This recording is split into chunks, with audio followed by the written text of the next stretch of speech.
साथियों, आपका शुक्रिया कि आज आप शॉर्ट नोट्स पे आज यहाँ पे आए। जैसे कि आपको पता है कि एमएचए से दो हिस्टोरिकल जो चीज़ें आज हुई है उस पे आज हम चर्चा करने के लिए यहाँ पे बैठे हैं। जैसे कि आपको पता है कि हिस्टोरिकल जो डिसीजन एमएचए ने लिया है कि एक दो ऑर्गेनाइजेशंस को बैन करना 5 साल के लिए,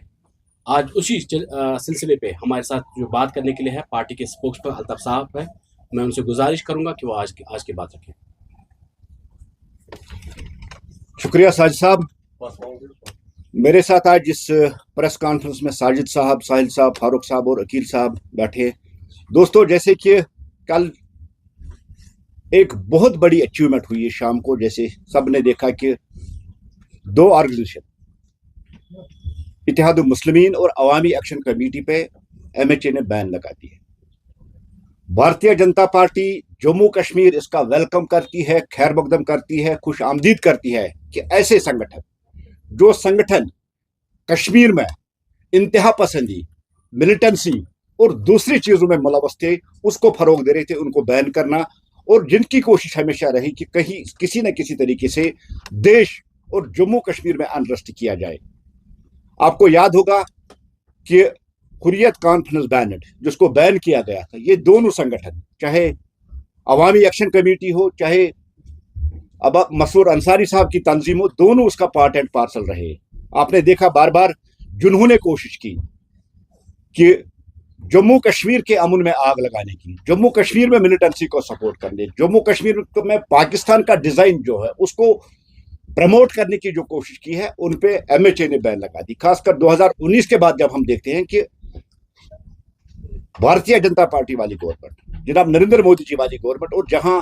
होम मिनिस्टर हमारे अमित शाह रहे, उन्होंने हर एक ऐसी ऑर्गेनाइजेशन, चाहे इंडिविजुअल हो, चाहे ऑर्गेनाइजेशन हो, चाहे कोई ग्रुप हो, उसको बख्शा नहीं जिन्होंने देश के खिलाफ काम किया, जो देश की इंटीग्रिटी, देश की सॉलिडिटी, देश की सिक्योरिटी, देश की एकता और देश की अखंडता के खिलाफ जिन्होंने काम किया है, उनको बख्शा नहीं जाएगा। जहां हम जम्मू कश्मीर आते आते देख रहे हैं कि ये दो मुख्तलिफ जो ऑर्गेनाइजेशन थी,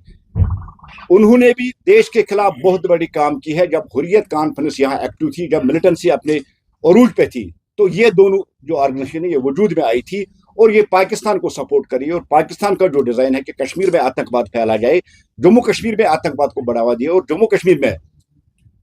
अनरेस्ट किया जाए, चाहे वो स्टोन पेल्टिंग के जरिए हो, चाहे वो टायर गैस, चाहे वो हड़ताल हो, चाहे वो कैलेंडर्स में, उन कैलेंडर्स में भी इन पार्टियों का बहुत बड़ा रोल रहा है। जो कैलेंडर 2019 से पहले आप जम्मू कश्मीर में देख रहे थे, जैसे कि यही पार्टियां एक फरमान, एक हुक्म सादिर करती थी कि आज किस रंग के कपड़े आपको पहनने और क्या खाना है, ये इनकी एक्टिविटीज रही है। कल जो फैसला हुआ, ये फैसला, हम इस फैसले को खैर मकदम करते हुए ऐसे जो इंडिविजुअल्स है या जिस तरह से ऑर्गेनाइजेशन है, देश से बढ़कर कोई नहीं है, कानून से बढ़कर कोई नहीं, कितनी कोई भी ऑर्गेनाइजेशन कितनी भी स्ट्रांग हो, कितनी भी बड़ी हो, कितनी भी मजबूत हो,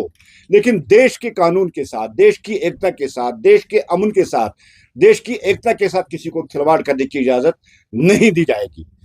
हम पिछले कुछ देर से ये भी देख रहे हैं कि कुछ इंडिविजुअल्स या कुछ ग्रुप्स जो फिर एक बार कश्मीर को उस रेडिकलिज्म में धकेलना चाहते हैं, वो एक्टिव हो गए थे। एक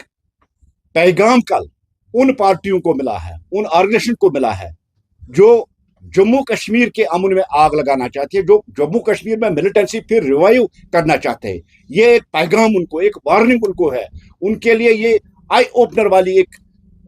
डिसीजन था, जो डिसीजन कल शाम को हुआ था। जिस तरह से हमने देखा कि जो कल का फैसला था, ये फैसला बहुत पहले लेना था, क्योंकि कश्मीर को अनरेस्ट करने में, कश्मीर में पत्थरबाजी करवाने में, कश्मीर में हड़ताल करवाने में, कश्मीर में दूसरी चीजें करवाने में इन ग्रुप्स का भी बहुत बड़ा हाथ था। क्योंकि ये बैनड, चाहे वो आन हुर्रियत हो चाहे वो गाफ हुर्रियत हो, दो नाम से जो हुर्रियत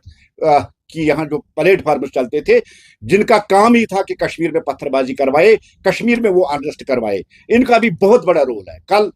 होम मिनिस्ट्री की तरफ से पूरी तहकीकात के बाद, पूरी इंक्वायरी के बाद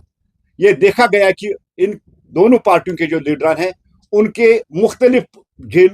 पुलिस स्टेशन में एफआईआर है और उनको मुलव्वस पाया गया है कि उन्होंने कश्मीर में हालात खराब करने की कोशिश की और हिंदुस्तान के खिलाफ, हमारे भारत के खिलाफ इन तंजीमों ने एक जंग छेड़ के रखी थी। इसलिए कल का जो स्टेप हुआ है, कल जो फैसला हुआ, वो फैसला जम्मू कश्मीर के अमन के लिए बहुत अहम है। और जम्मू कश्मीर में इस वक्त इस जो कल डिसीजन होम मिनिस्टर ने लिया है, ये वक्त की जरूरत थी, क्योंकि यही ग्रुप उस कश्मीर में फिर रेडिकलिज्म को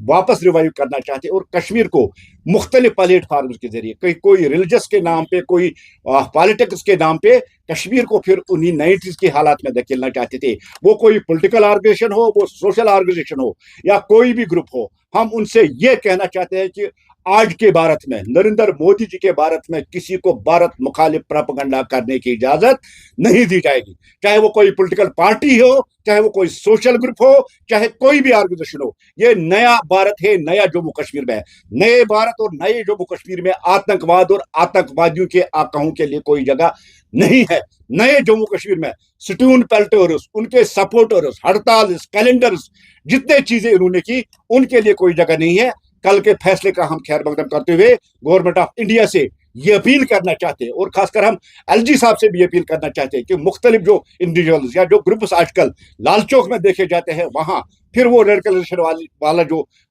माहौल कभी था, जिसमें कभी आसिया इंदिरा भी चलती थी या दूसरे जो सेपरेटिस्ट लीडर्स चलते थे, वो फिर एक बार दोहराना चाहते हैं। हम होम मिनिस्ट्री से ये गुजारिश करना चाहते हैं, ऐसे ग्रुप या ऐसे पॉलिटिकल पार्टीज जिनका एजेंडा है कि देश के खिलाफ बोलना, देश की सिक्योरिटी के खिलाफ बोलना, देश की एकता के खिलाफ बोलना, उन पे भी बैन लगनी चाहिए।